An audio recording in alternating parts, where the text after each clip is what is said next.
Hello, everyone. Welcome to The Slice, a podcast that's focused on elevating the wealth of Africans globally and is sponsored by Kebun. My name is Toby David, and I'm here with.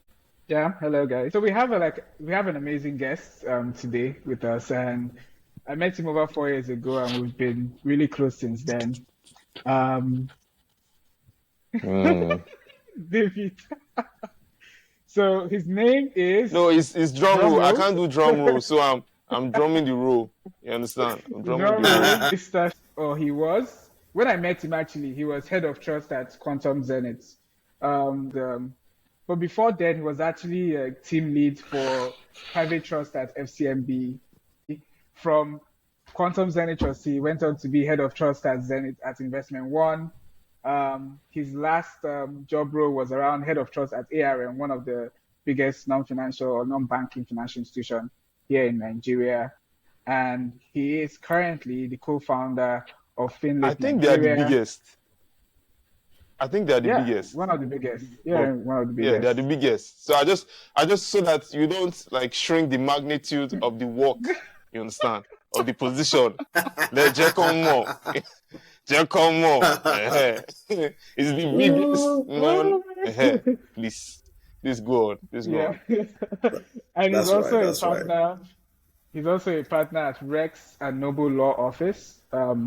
They provide bespoke legal services to a lot of private clients, both nationally and internationally as well. So thank you so much, Sheil, for joining us today. Really appreciate the Thank you, time. Shehu. I'm looking forward to the Thank you, conversation. thank you for having me. It's a huge pleasure, privilege. Thank you, guys.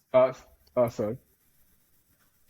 So before we, get right into it, like how does it feel like working in all of these companies at Head of Trust? Like what Hmm. you've been in every aspect of the financial space. Like how does it feel like, going through all that in the last, I don't know, close to Hmm. almost a decade plus right now. Well, I think that's a trick question because Hmm. the other thing that people ask is that why have I moved around so much? Yeah. And we don't want to get into that. Yeah. But I think it's been a huge privilege working in all those places. They all came with unique experiences. Yeah. And I think yesterday, just yesterday, I was still thinking back to, for example, my time at Zenith, and the whole process. So there was like a crescendo. Um, so I mean, this is yeah. I mean, it can be for public consumption, but leading up to my taking up that role at Phantom Zenith, I had to meet with the chairman. Um, Mr. Jimovia, and I can remember how that whole process went. I think it's if I was going to talk about the highlights of my career, I would probably talk about things like that, so that things that mean something to me. But Yes. it's been a privilege. Uh, it was a privilege to work in all these places, and like I said, unique experiences, different companies. So I feel like I have an edge in that regard Definitely. when we're talking about the industry. So Yeah, I've said it Hmm. all, definitely. done it all. And do you Yeah. think, I mean, one of the things that I've noticed in your career is that you've been heavily in the private clients, private trust aspect of things. What does that really mean? Like for the average person that is actually listening to us, like what does Mhm. private trust mean? What does private what does that mean for the person listening to us at this point in time? Okay, so let me try to break it down. It's a simple thing, really. It's just Hmm. nomenclature. Um, so think of what I do on a daily basis, which is um, okay. Well, within the financial services sector, right, or the industry, you have the general term, you have wealth managers, right? You now Yeah. have Yeah. people who are specialized in different areas. You have the core investment bankers, you have the stockbrokers, you have different kinds of people who offer different kinds of services and products. So my specialty is trust, right? And when we're talking about trust, also that we have people who are experts in public trust, which is you're offering trust services to public institutions, say government. So anybody who is within the space of, say, who's a specialist with bonds, for example, for every bond. I don't want to go into all the details because it might confuse our people. But you have public trusts, private trusts, and corporate trust. We met, what the transaction we met on is corporate trust because it was a corporate transaction. Now, when you now take it to the private side of things, which is what are you doing to manage the wealth of individuals, private individuals, as opposed to corporates or public institutions, then we're talking about private clients or private trusts, So private clients is a wider concept, which is just to talk about people from the lower end of the spectrum. Oh no, I don't know what's in your bank account. So you have the mass affluence. I don't like to use the word retail clients, but the mass affluence, people, the everyday people who are just trying to increase their wealth, invest. And then you have the people who have already made some money, so the high net worth individuals. So in some jurisdictions, when you're talking about private clients, you're trying to differentiate between the haves and the have-nots. Sorry to use that term, But that's, I mean, at the end of the day, if you have made over $1 million, or if you have $1 million in investable funds, investable assets, then you are the high net worth individual. So most of the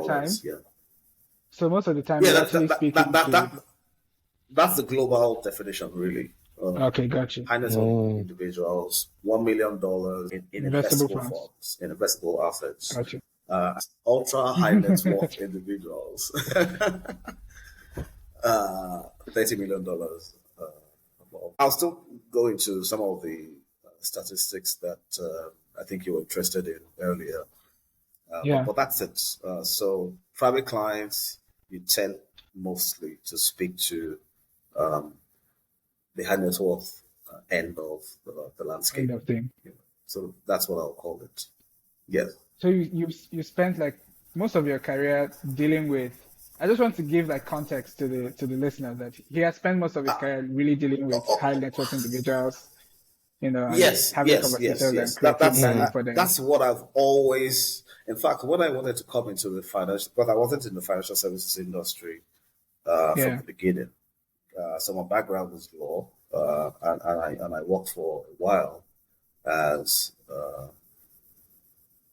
an in-house lawyer, a solicitor in different companies, but mostly within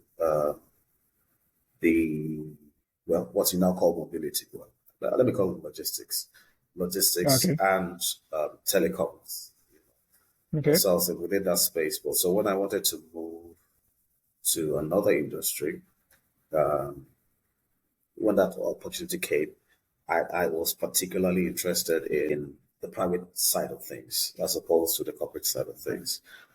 Even though I ended up doing everything, I mean, it's such an interesting area that not many professionals even come into, especially lawyers.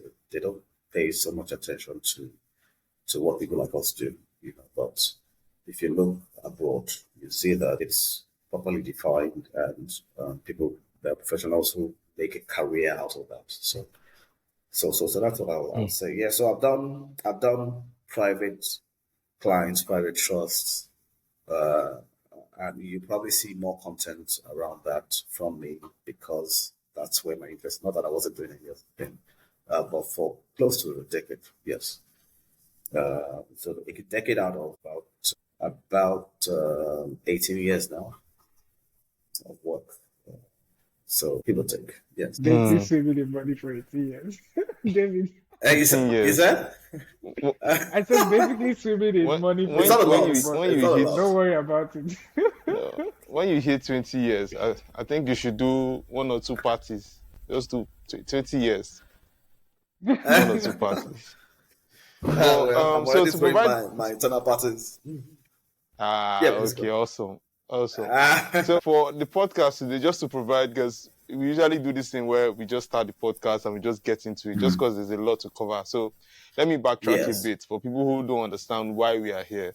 So the topic for today's episode is that we're going to be talking about the financial DNA of high net worth individuals. And we brought someone who is a doctor of high net worth individuals. You were hearing what he was saying. He was talking about 18 years experience. If you've been a doctor for 18 years, you know, there are some doctors you hear that, oh, they will first tell you, how are you feeling? And they can just diagnose. So that's why we brought is the doctor of high net worth individuals. And the reason why we are doing this is, the reason why we are doing this is because most of us, we want to increase our wealth. And there are people who have done this. So one of the easiest ways to also get to that point is, oh, what are these people doing? How do they do it? And how, in my own small way, can I start doing it? Because a lot of people have this belief around, oh, it's going to be a lottery. It's going to be a miracle. 30 billion will fall in your account one day randomly. And the probability of that happening is very, very slim to none. I mean, we'll ask you later. Maybe it happens. The doctor will tell us. So we are now talking about, okay, what are the steps? What are the things that they do? And that's why we are here to speak to Seun. So the first question I have concerning our topic for today is that, okay, what would you say is the biggest mistake when it comes to money that the average people have? Well, okay, let me not say mistake. What is the biggest misconception about money that the average people have that high net worth individuals don't have, don't believe in? Do you understand my question, Seun? I totally understand. Okay, and I awesome, think awesome. So to answer that, I think it's something that I would say I battle with daily. And when I say I battle with, and I'm talking about as a professional speaking to people, Okay. The number one problem is that it's making money and sustaining wealth is a mindset thing, So there's a knowledge part, right? But before you even, come upon that knowledge, you must have a particular mindset. So maybe I should use not particularly a personal example. So what was my motivation, for choosing private trust, for example? I was simply interested in, I'll backtrack a bit. So I grew up in Ibadan, right? And I grew up in an estate called, I spent most of my years in an estate called Odi Estate, which, I mean, I had a lot of companies, so it's partially residential and industrial estate. So I noticed that for a long time, let me put it this way, I noticed that most of the companies, most of the industries that were there were owned by foreigners. And when I say foreigners, I mean, I don't need to be discriminatory, but really non-Nigerians. Non-Nigerians, so Lebanese, Indians, and without any envy, I was simply interested in how they were able to, sustain themselves over the year. Maybe to give specific examples, I know, for example, that the Zad brothers, so you have Zatek, you have, I'm trying to look for the ones that most people will know. Zatek is quite a big brand. There's Vina. There's I'm trying to remember the name of these other company. Anyway, so that chains of companies, Sweetco, or is it one of those places, make everyday. They produce everyday products, and then they do not only create wealth for their families; they create wealth within the society. right? And contrasts, if you compare that to a lot of Nigerian businesses, okay, so the real meat of that story is that the Zad brothers have been here, I think, since the beginning of the century, because I know, for example, that Dr. Raymond Zad was born in Ibadan in 1933 or 1934. What? And yes, so he'll be 90 something Wow. now. Yeah. Wow. So and I believe that that's his second generation. That's he and his brothers are like the second generation of people who settled in Ibadan and have run businesses from that time. So of course the businesses may be metamorphosed into other things, but there's wealth creation. There's a mindset. Yeah. There's a way they also handle succession to the next generation. So I've also worked at a company when I was in telecom space in Lagos.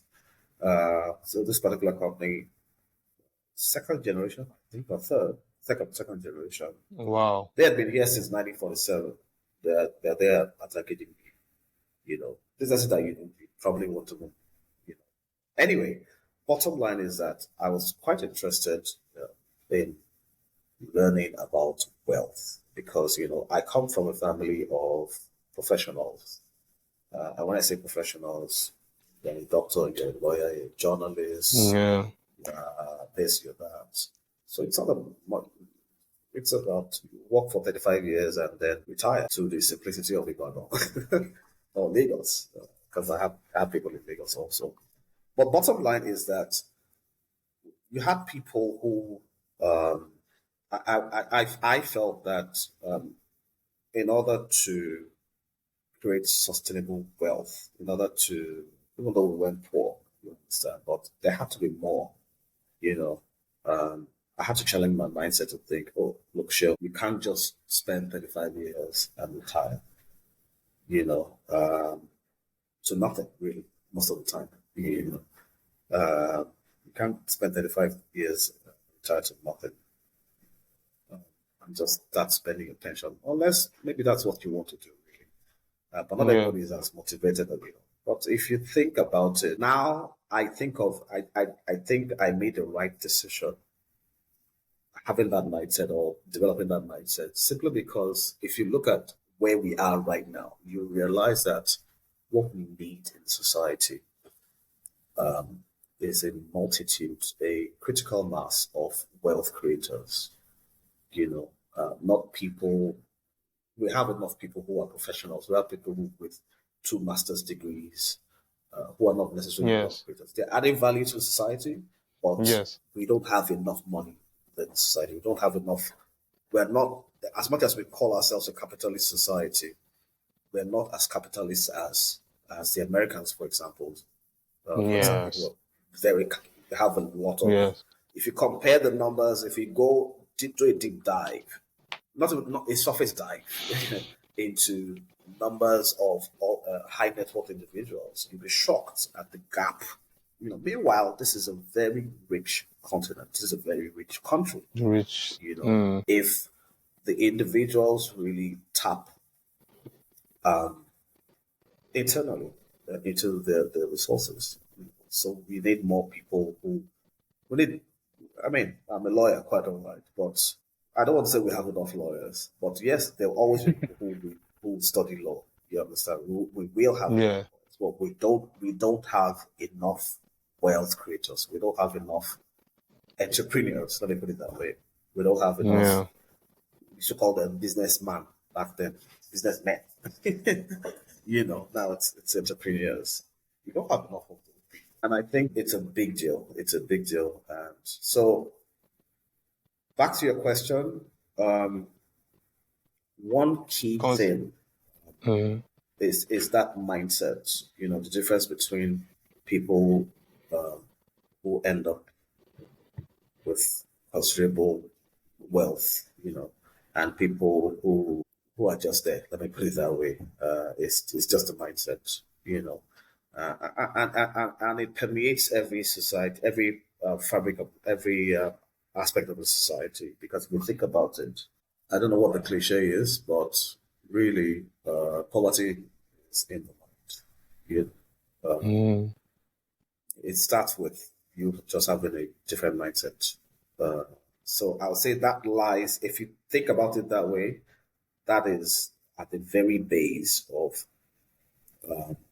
you know, if you peel down the brain of a wealthy person or somebody who, let me use the word wealthy, you understand? People who who are financially literate enough to understand that, look, I need to do this in order to make money. And it's not just earning a salary. Because if the business owners didn't start a business, then nobody is there to pay your salary. So let me just end it there for now, just to explain it's a mindset thing. Yeah. Thank you so much, Seun. Yeah. Thank you so much, Seun. So I have one observation and two questions based on what you said. So my observation now is that I like to call you a doctor. So for the purpose of this podcast, let's use the term doctor. I like my honorary doctorate. Yes. Oh, do you have a doctorate? I don't have one. Okay. It's in the works. That one it's in the works. When we are doing 25 years, it will be there by then. Anyway, so the observation I made from what you said. So based on what Dr. Seun is saying, what I am understanding on my own end is that high net worth individual is not the fact that they have 30 million in the bank, like spare 30 million, that they just have it resting there. What makes the high net worth individual is the mindset of always growing that money by creating wealth, not providing, by creating wealth. So is that what you're trying to say? Or is that what's... So after this, I'll go into the definition of the actual definitions. Okay. Of high net worth, yes. But the distinction I wanted to make between people who are savvy, people who understand how money works. Okay. And take that knowledge and translate it into, let me now invest. Or let me even approach. There are people who see the need for a team, starting with an investment advisor, and if you can afford one, okay, let me start with investing in a mutual fund, for example. So those kind of things are things that somebody who is on the way to prosperity, on the way to wealth, will have in his mind, you understand? As opposed to people who are just out to survive every day, which is what we have. We have a lot of people who are, if you go into the streets now, there are many people who have a lot of potential to make more money. But because they've been conditioned, they've been conditioned, there's a certain mindset. Go to school, leave school, start working, get a good job, And how many good jobs are there, really? Get a good job. And then at the end of the day, your employer thanks you after 20, 25 years. Back in the days, it used to be fridge and TV. And that's it. Now it's so that's that. Yeah. So that's the difference between wealth creators and I want to make that distinction. Yeah. So it's a distinction between wealth creators and the everyday people. Everyday people have their place, quite all right. Yes. We all can be rich. I'm not rich yet. So would you say the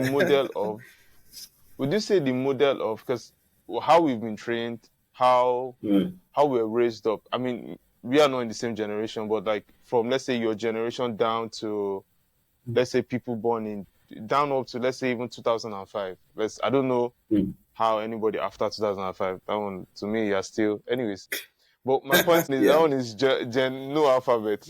But my point is that my question there is that there's this model that we all, it's like a Yeah. pathway. Finish school, get a job, you know, you, based on your experience, based on how you, because you've been in the industry now for 18 years, so you've seen trends, you've seen shifts, you've seen changes. How sustainable is that model in this day and age that, okay, I will do this, and at the end of the day, I'll be wealthy, or I will do this, and at the end of the day, I'll be financially. Also, another thing to also factor in, especially in this day and age, is children. Yes. Is the cost of children, because a lot of people, when they talk about money, they always look at it that, okay, by 40, I'll have 10 million naira. But you forget that when you're 40, there is a child that is taking money every month. Every 3 months, there's the school fees. When they are done, they might want to go abroad. And you're not working then, because you'll be 50, 60. And there's Forex to contend There's with. Forex, there's inflation. Like the price of sending a child to school in the UK 10 years ago is nothing like it is today. So, like 2 years ago, based on all 10 years ago. Thank you, doctor. So based on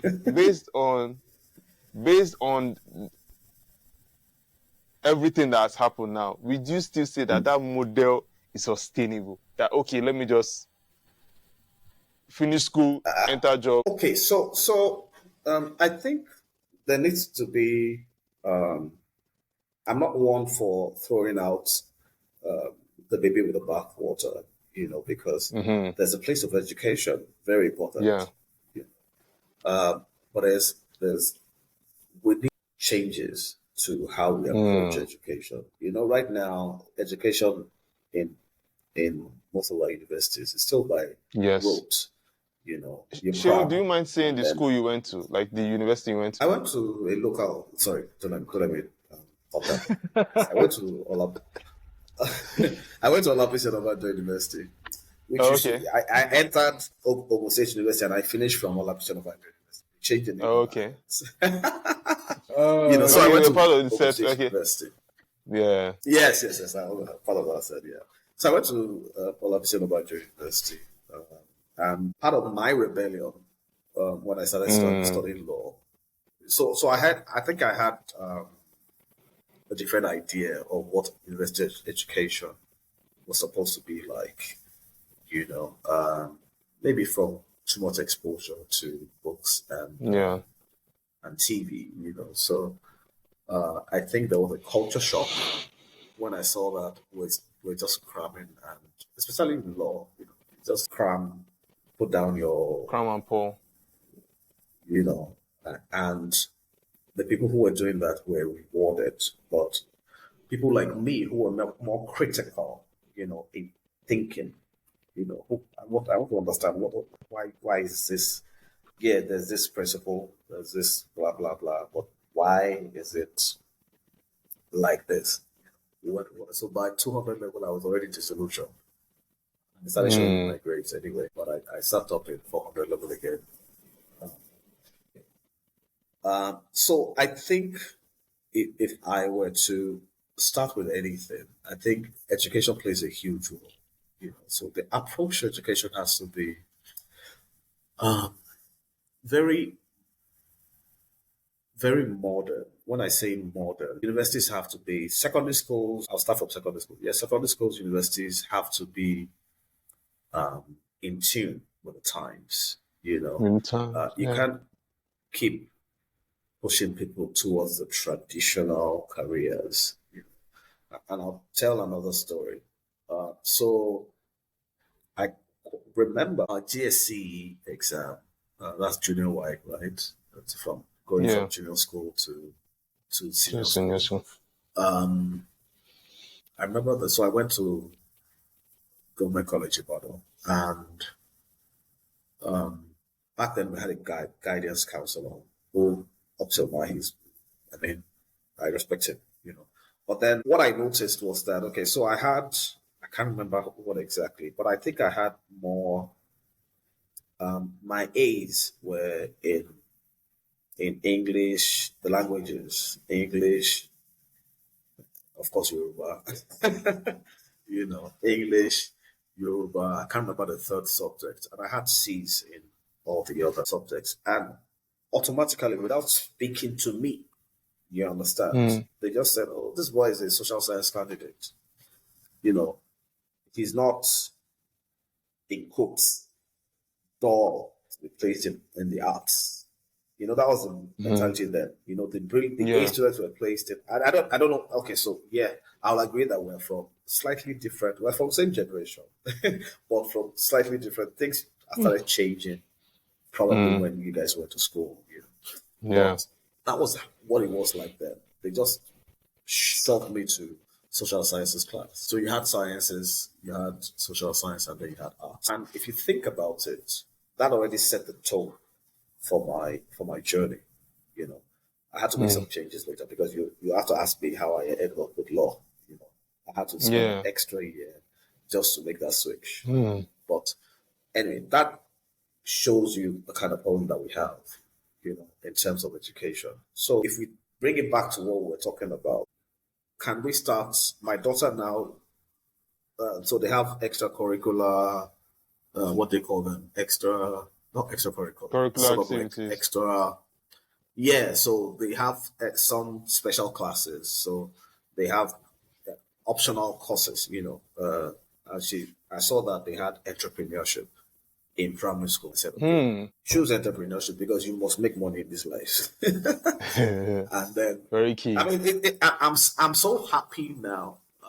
The little things matter really now, you know, and it goes back to this mindset thing that we're talking about. So my daughter now keeps records of money that she earns. So of course, if somebody visits and gives you money, or if she does something for me, you know, and I say, okay, I'll give you money because you did this. You understand?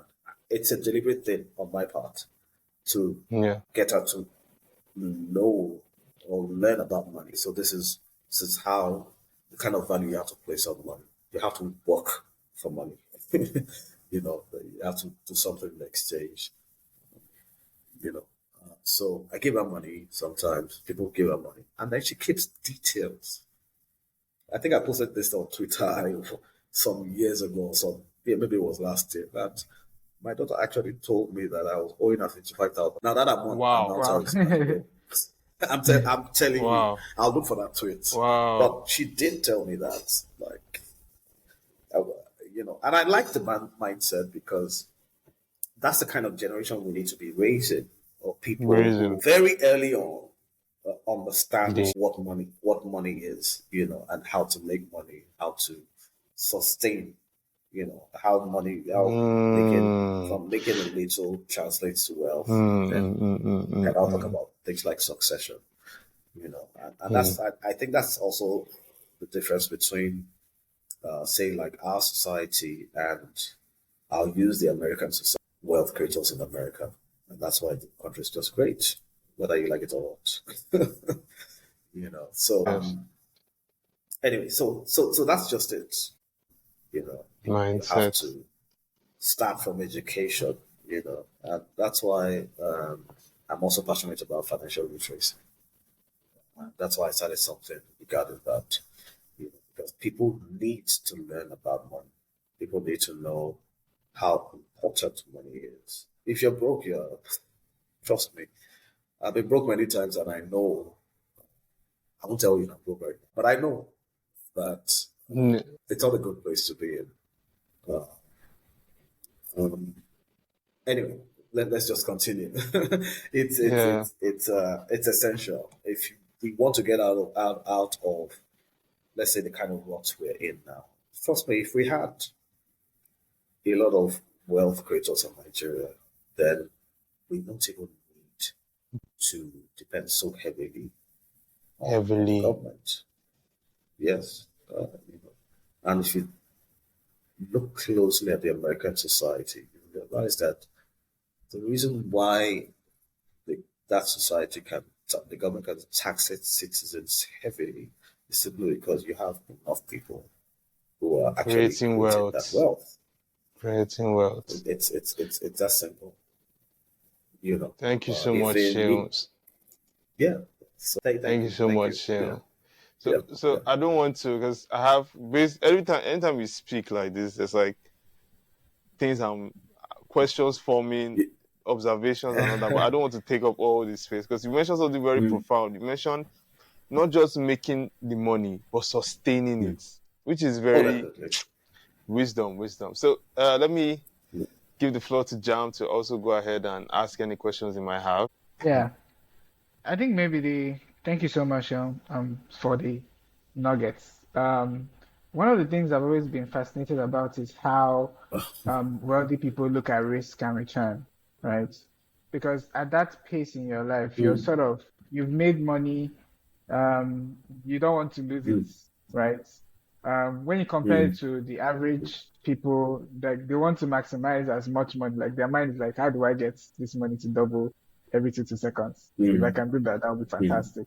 So like what's general mindsets from a risk reward perspective, how your clients see investing? What kind of investments are they looking at right now that can sort of multiply or build their wealth long term, from your perspective? Yeah. Okay, so I'd like to answer that question from, I don't want to answer it from the client's perspective, because it is one of the key things right now. Okay, so closely related to what we've been talking about is the fact that wealth managers have a huge role to play. And this is me speaking from this perspective of somebody who plays in a specialized fields in that landscape, within that landscape. Wealth managers have a huge role to play. And I'll explain what I mean by that. So you mentioned the fact that, okay, so how should the average client look at risk and return? There are basic principles, and everybody knows it. It's simple. The higher the risk, the higher the return, right? But beyond that kind of cliche, what should the wealth managers? My pastor likes to say, what does the Lord say? So from time to time, the clients should be asking their wealth advisors that, okay, what is the market saying? Where should I invest? And then you now go, okay, so let me lay down the general rule now. So yes, the higher the risk, the higher the return. But then you also think about safety.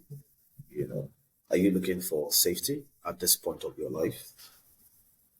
Are you looking to build aggressively? Do you understand? Yeah. Are you looking to just take things easy? So I'll explain what I mean by that. So the way I'll advise a 20-year-old is not the same way I'll advise a 50-year-old. And there will be a clear distinction between how I'll advise a 45-year-old and how I'll advise a 70-year-old person who's looking for what to do.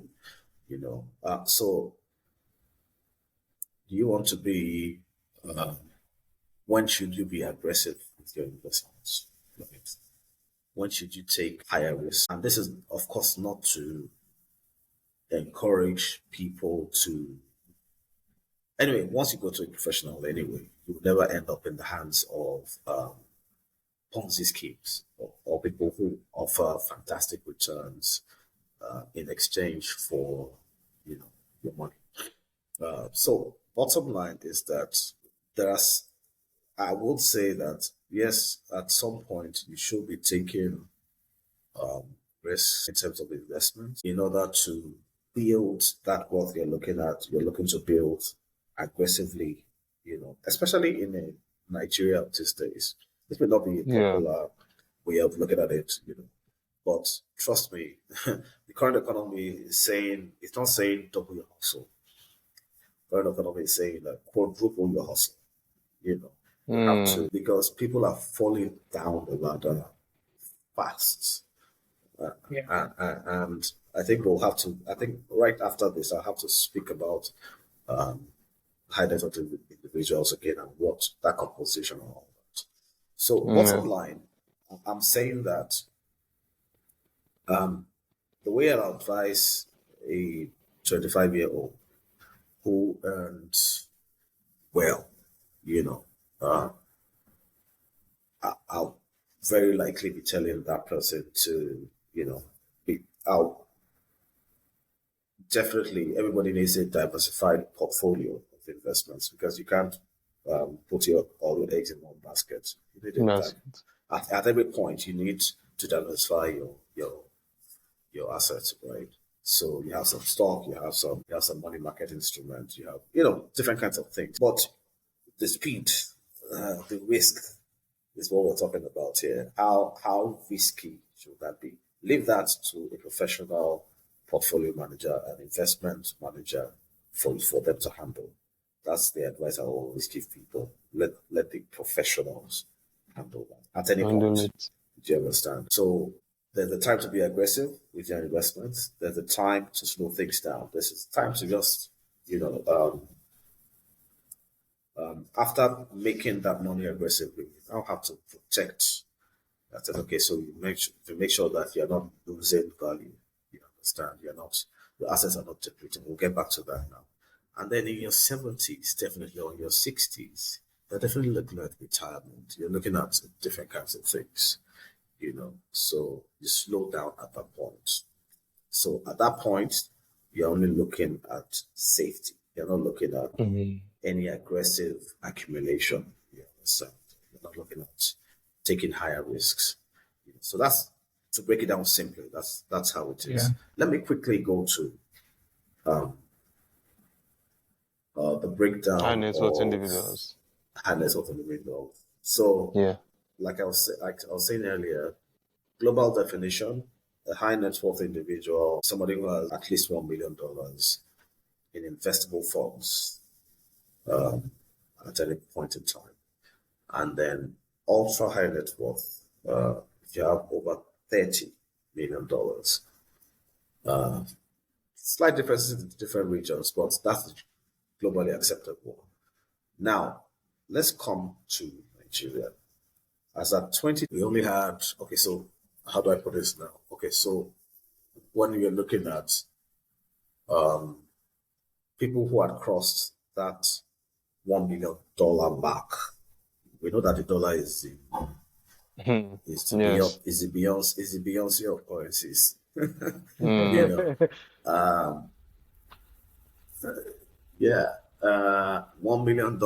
We had 800 Nigerians with over $8 million. Much.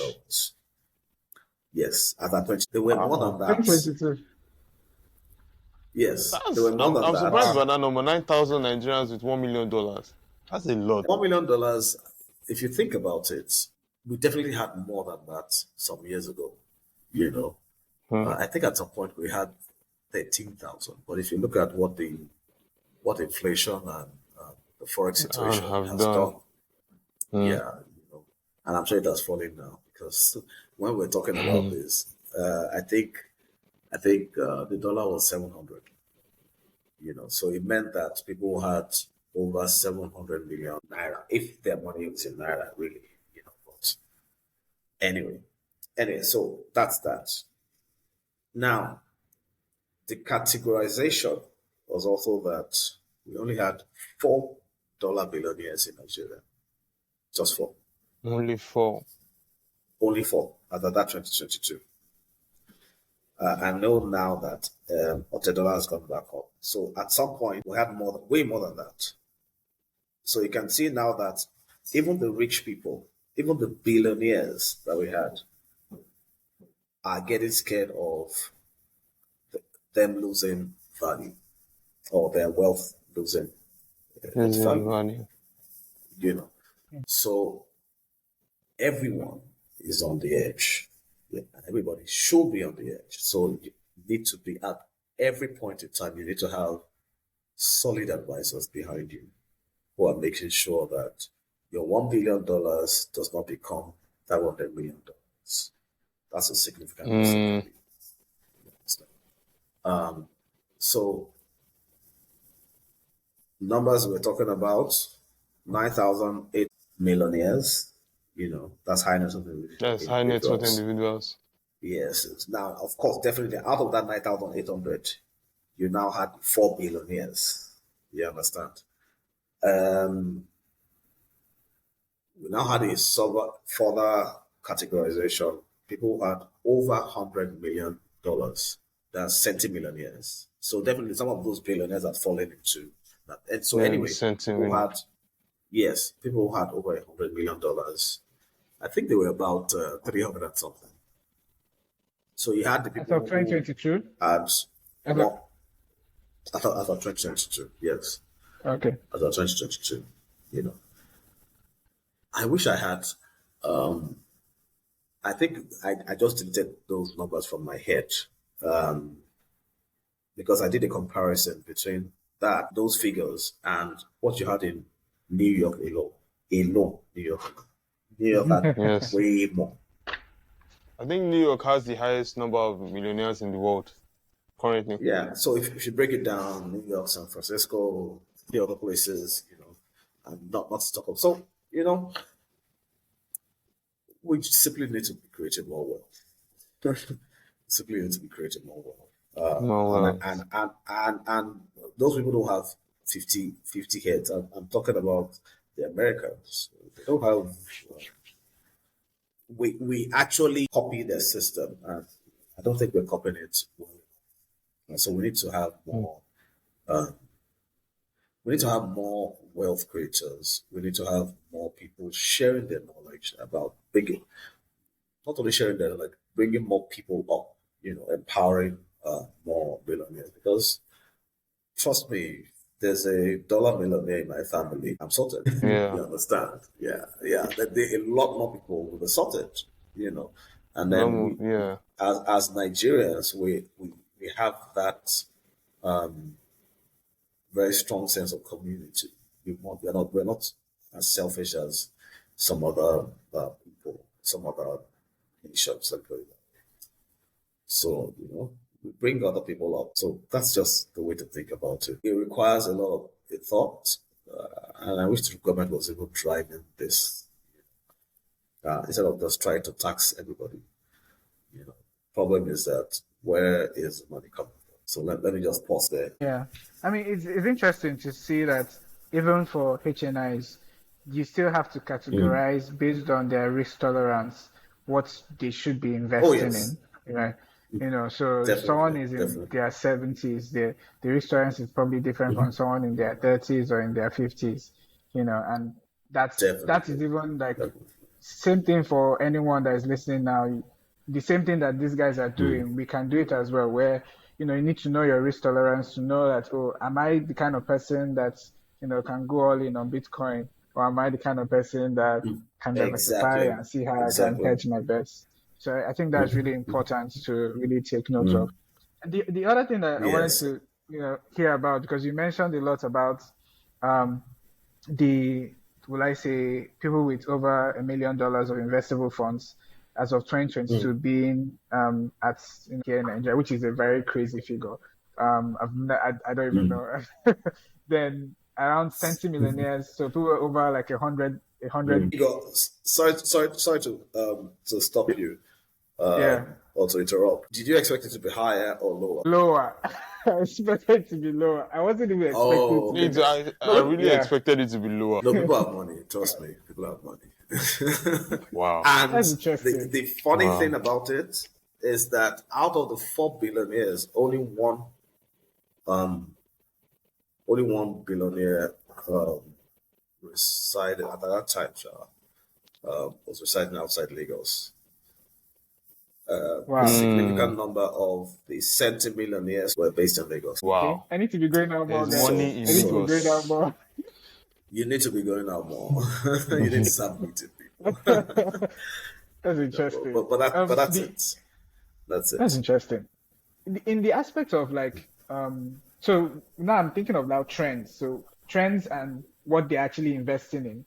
So the trend is right now is that I need to protect my wealth. So I'm sure that people that were centimillionaires or they were billionaires before might have dropped off due to economic situations going on right now. People that were millionaires before might have also dropped off as well.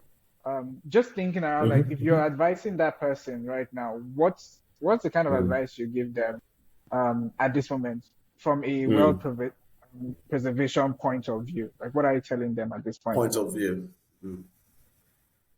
Well, it's still the same gospel that we've been preaching, which is always have a well-structured portfolio. And you can't have that without a advisor. So some people, so you know how it is when you're dealing with wealthy people, and you as the advisor are trying to advise them on how to structure their wealth.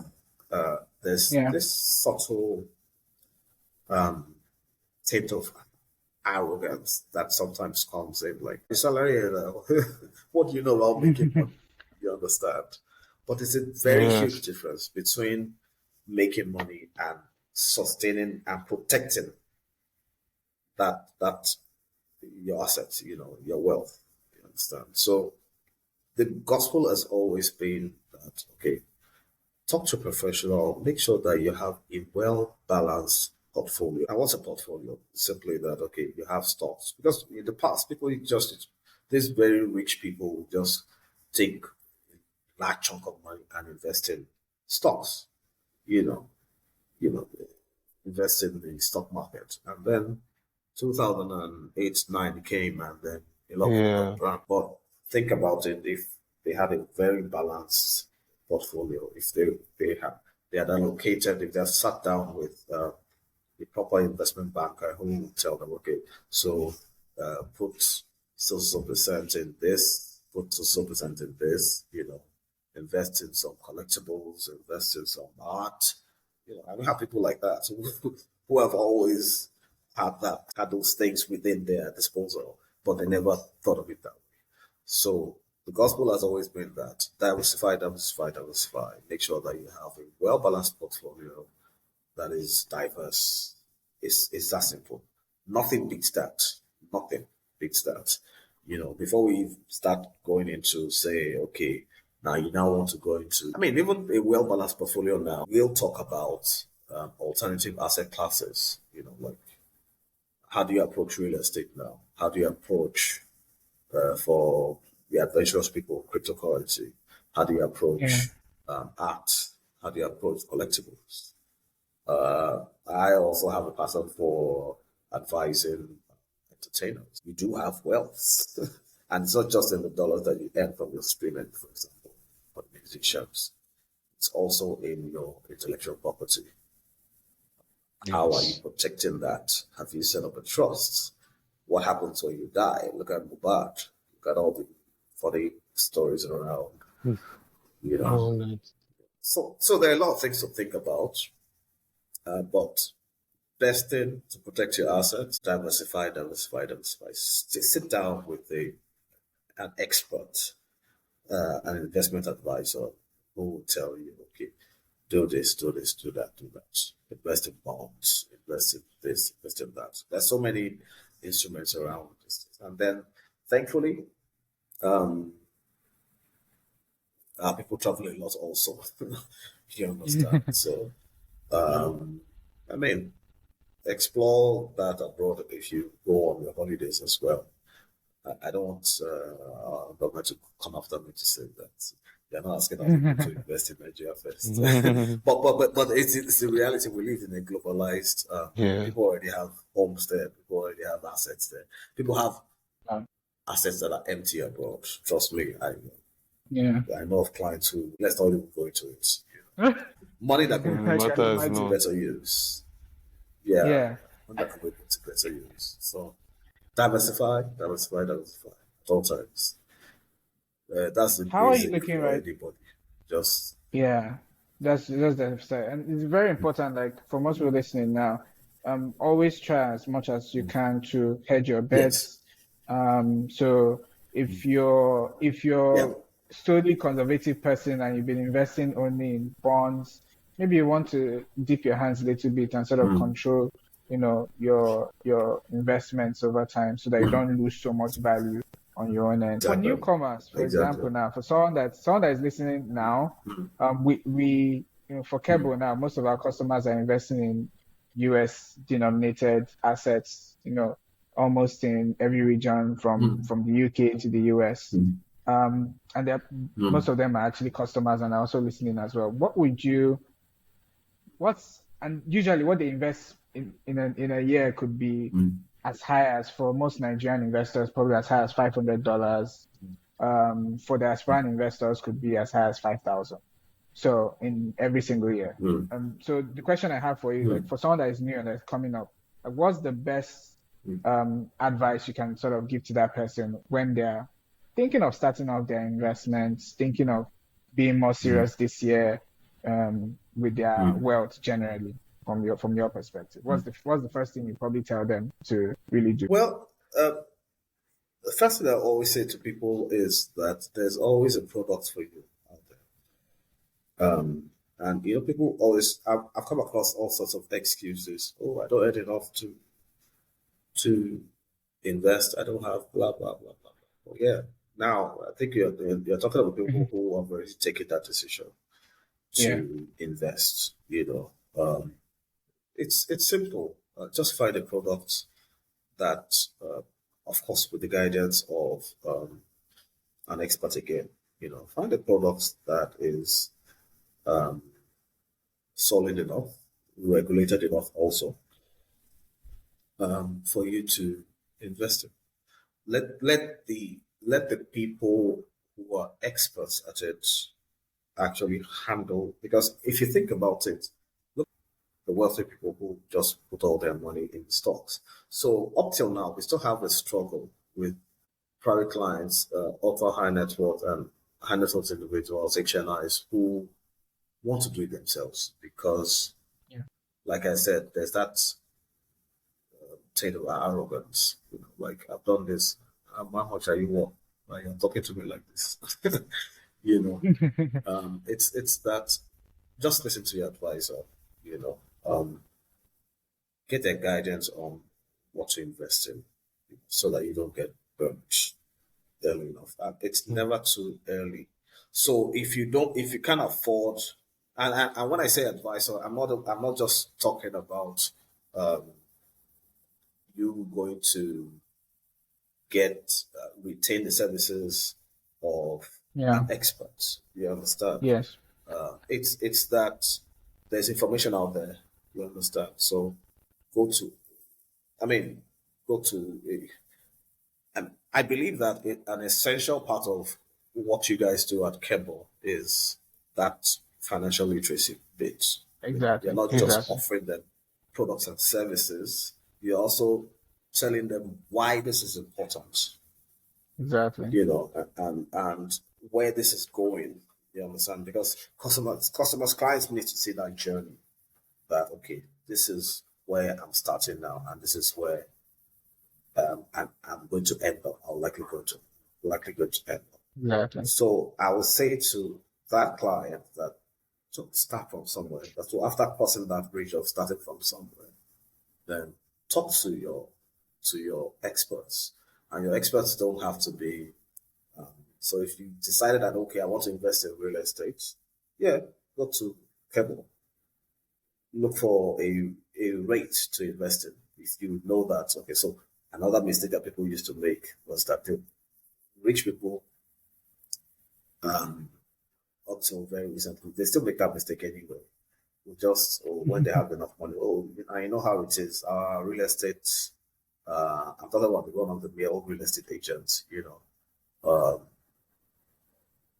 they say, real estate investments never go bad, blah, blah, blah. It is true, right? But to an extent, in the sense that you and I know, the three of us here know of empty homes in Lagos, right?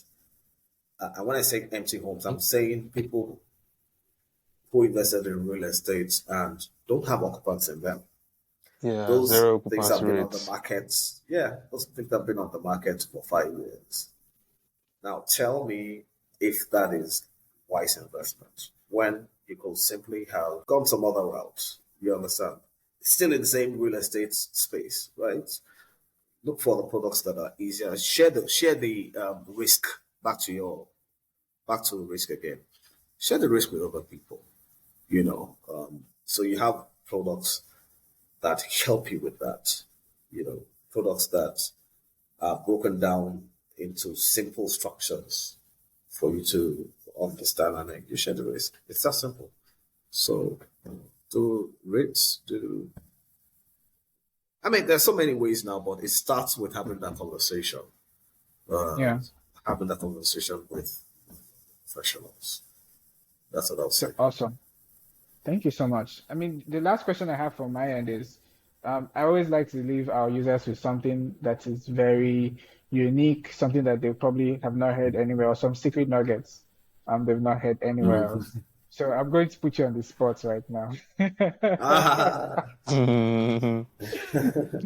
I need you to, this is a pro bono advisory service. So I need you to think of what are the likely industries. Just pick 2 industries right now that someone with, I don't know, let's say $1 million should look into. Just 2, or 2 financial instruments that they should look into right now.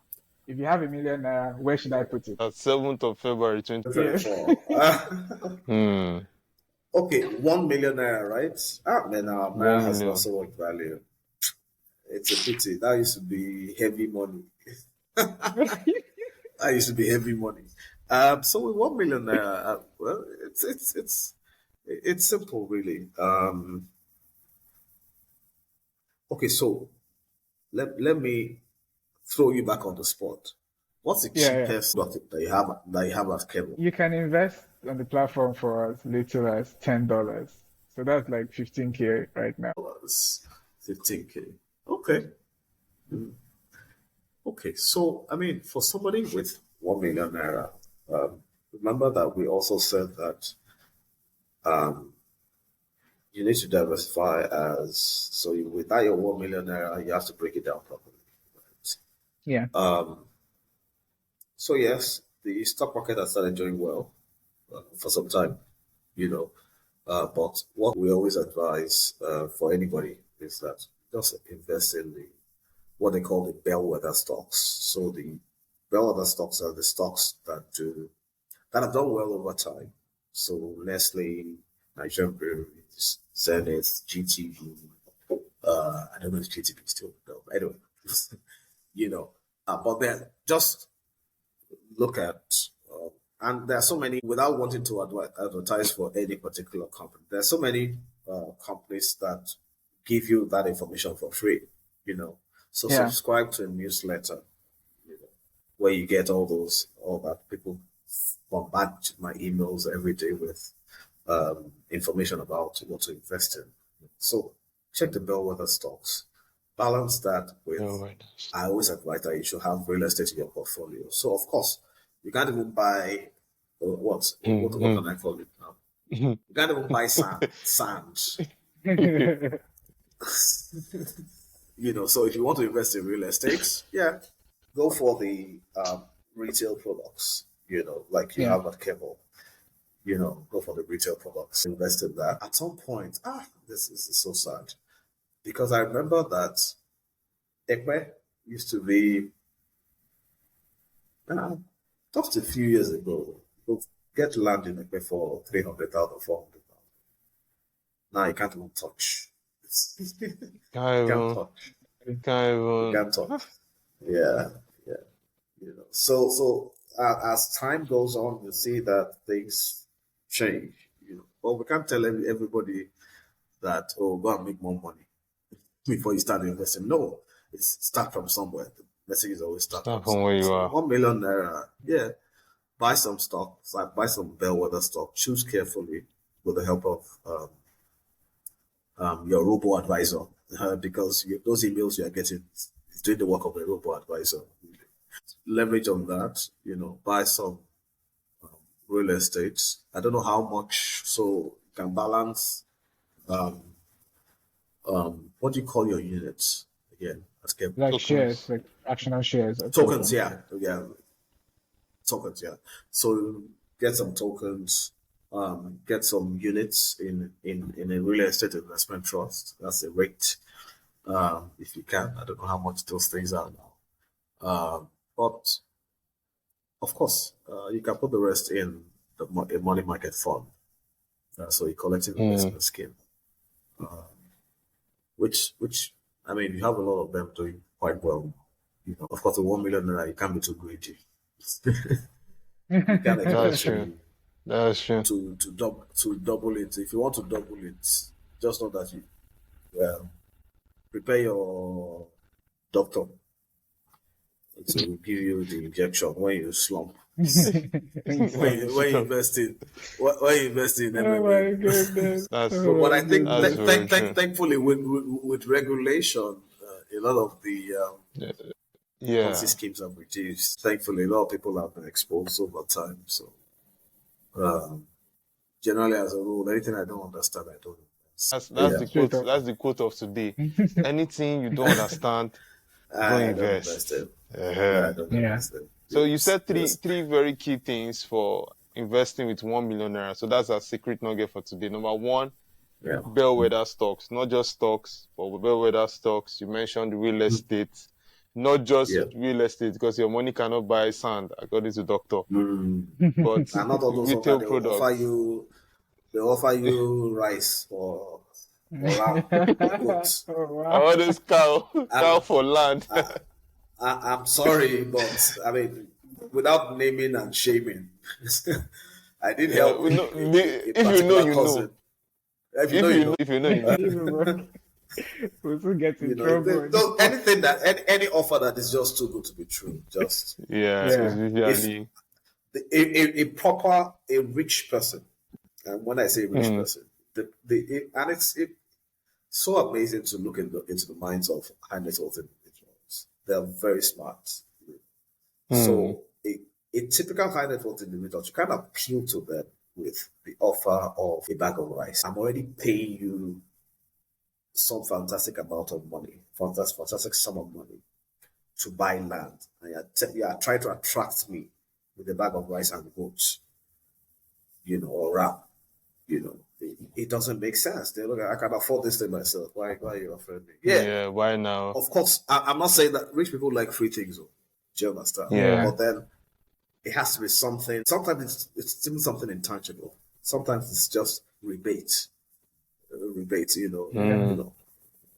Cashback, just things something like that.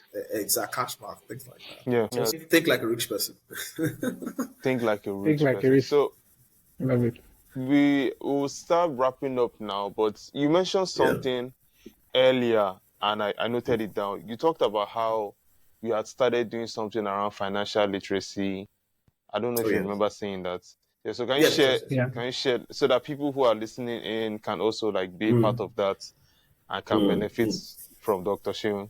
Yeah. Okay, so I believe. I mean, I think I've actually we've dealt with a lot of what I had in mind, really, which is that I traced my origin, how I got to develop this mindset, and of course, the natural thing for me to do was some years ago I decided to set up something called Financial Literacy and Technology Solution. So ignore the technology bits for now.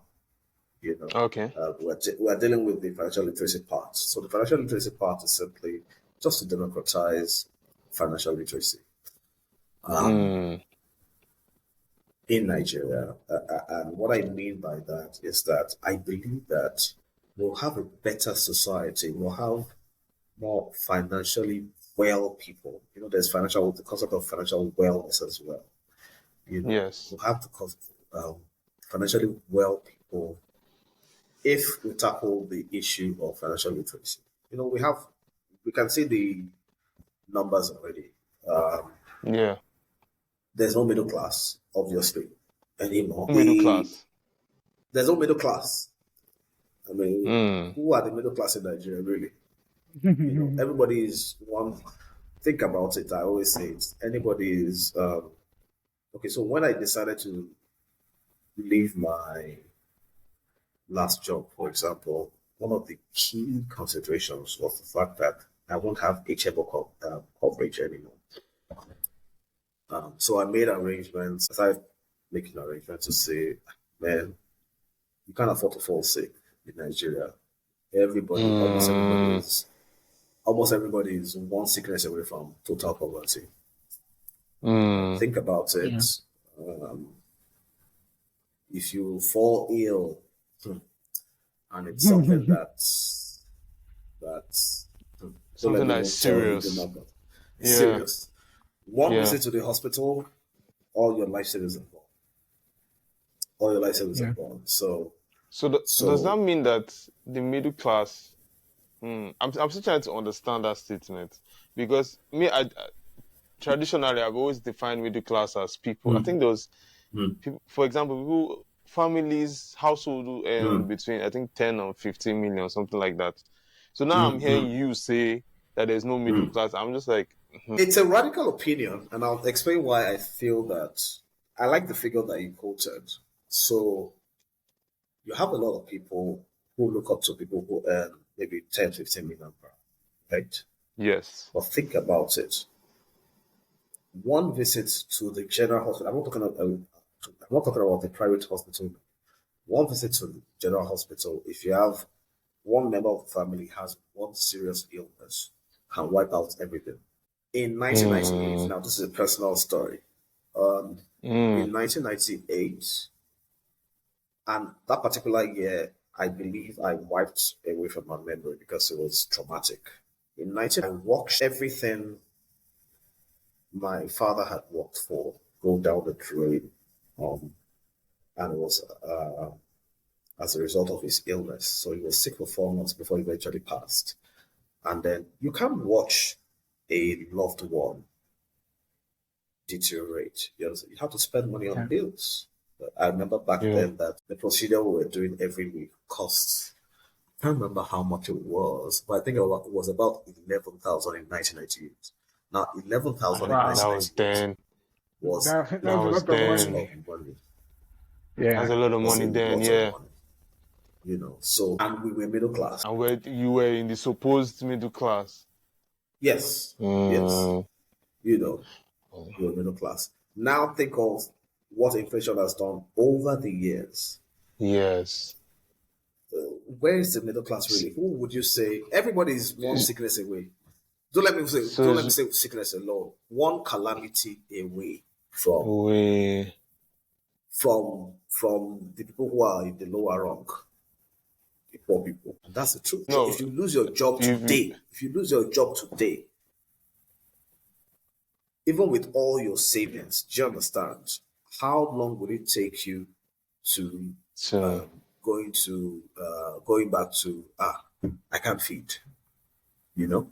Actually, you understand? I can't cater for the family. I understand.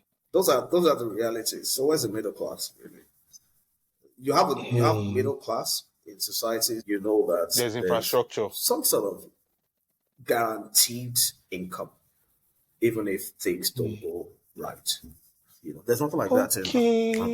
Okay. I really understand it now, because you're layering different things now. You're talking about a country with infrastructure. You're talking about guaranteed income. Then you're also talking about things like the rampant inflation that we currently have. Because paracetamol 2 years ago is not the price of paracetamol now. Especially, I don't know if you are in the country, so you probably know about the whole drugs going up by 3,000%, and the whole it's been a whole season. Definitely. So I definitely understand. I had a cough. Sorry to interrupt you. I had a cough. No. I had malaria some days ago, and it came with a cough, sore throat, and I wanted to buy. How are you feeling now? No, quite well. You don't have a choice. Okay, awesome. Sick in this country. You have to use everything. Use everything.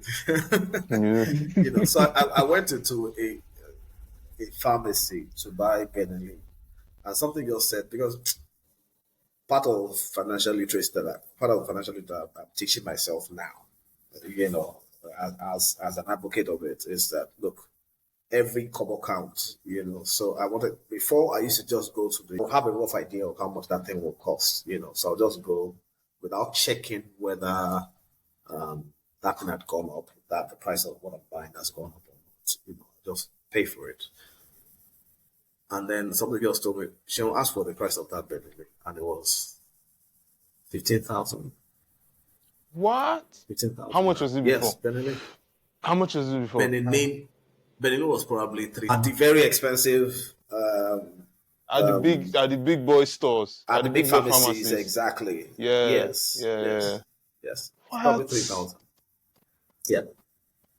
Health is really well. So, no, health is well. You know, the concept of financial wellness, all those things are tied together, you know? Mm. And that's why when people fall into poverty, you know, and poverty is also layered.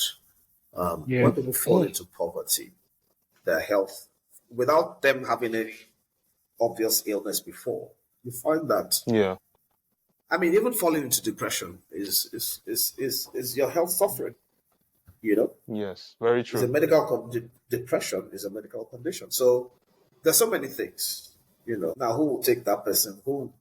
Everybody just, no grief for anybody. No grief for everybody is no grief for anybody. So you can't afford to be ill in any form. You can't afford not to go out there and make money. You can't afford. You know, otherwise, you're falling into poverty. It's a big deal. So, Seun, I kind of distracted you. Not distracted, but I kind of swerved the conversation. So originally, the original question was along the lines of how can people listening now take part of your initiative on financial literacy. So, so you just speak on that so that we can wrap up and. Okay. So I set that up in order to democratize, financial literacy in Nigeria. You know, to break down essentially. I won't be doing. So it was something I had suspended. I registered a number of years ago, but I suspended because of my 9 to 5. You understand? So I'm back to it now, and the aim is to make all this, just like we've been speaking all day, break down the concept of money, you know, into very simple language, you know. So I'm not going to be using words like bellwether stocks. You know, even though, it will be part of that literacy, but it's just to get people to. So, of course, there's a blog. There are different kinds of things. So there's a heavy dependence on social media. So all that is in the works, and we're launching very soon. You know. Okay. So everybody. Is there a wait list? Is there a wait list? Yes. And the website will be back up very soon. Yeah, so so please can you let us know so that we can also share, and the people will be asking. So definitely. So awesome. So as soon as it's up, I'll just contact you and then you can help share. Thank you so much, Doctor. So do you have any final words for us as we wrap up now? Had a very insightful conversation. If you leave us, we'll stay here the next 5 hours. You're managing many things. So just give us a short wrap up so that we can go from there. I'll just encourage everybody because this is we're in very difficult times. I have had no doubt about us getting to where we are currently. I've always known that we'll always get here. So very difficult times. Problem is that we got there faster than we envisaged. But I will encourage everybody to ensure that they take advantage of any opportunity that they get. Any. And when I say any opportunity, it doesn't even have to be a financial opportunity. This is a time when nobody can afford to be slack, if you get what I mean. So any opportunity to make a change, any opportunity to make the life of anyone better, any opportunity to earn more income, any opportunity to do anything better, now just do it. Start up whatever you want to start up. Save a lot, don't borrow. that's for another podcast. Yes, It's not because a I time. try to have a question about that. Well, This is let's wrap it up. this is not the Yes, time yeah. to and if you're owing already, find ways to pay up, because you can't afford to for your whatever you have stored up to lose value. You know? So just keep your head up, everyone, and um, keep trudging on. We'll get out of this. I don't want to sound like you just have to be optimistic. Everybody has to be optimistic, because we are the heartbeat of the nation. Yeah. So I'll just Thank you Thank you so much, Seun, for your time, Thank for you. your Thank wisdom, you. for the nuggets, Uh, for the facts, for the everything. Thank you so much for being on today's episode. We really learned a lot. I was literally writing down stuff on my like, okay, okay, wait, speaking too fast. So thank you so much and also we'll do well to share. Please let us also know. I'm repeating again, please let us know when the initiative is out. I believe, because I handle the community for Keble, we have a community focused on financial literacy. I don't believe one person is enough to cover. There are so many illiterate people financially that no one company can cover everybody. So this is a lot of people. Please let us know so that we can also promote that and get more people enlightened. Because just like you said, the more wealth creators we have, the better the net effect on the economy and the country as a whole. Exactly. So thank you so much. Exactly. Jam, do you have any final words as we wrap up now? Okay. So I think I should just wrap up from there. So thank you everyone for joining us on today's episode. Once again, for the 15th time, thank you, Dr. Seun. He's not actually a doctor, so if you see him outside and you call him doctor and he's confused, it's just for this episode. So there's a way where someone speaks. They speak with intelligence, they speak with experience. That's why the highest degree you ever get is a doctor. They don't call you anyways, you guys get the point. Well, thank you so much for joining. Don't forget to share this podcast with your friends. Don't forget to join the tribe. Don't forget to also check out what we are offering on Keble. Even Dr. Seun has recommended us. So thank you everyone, and enjoy the rest of I don't know when you're listening to this, but enjoy the rest of your day. Thank you very much.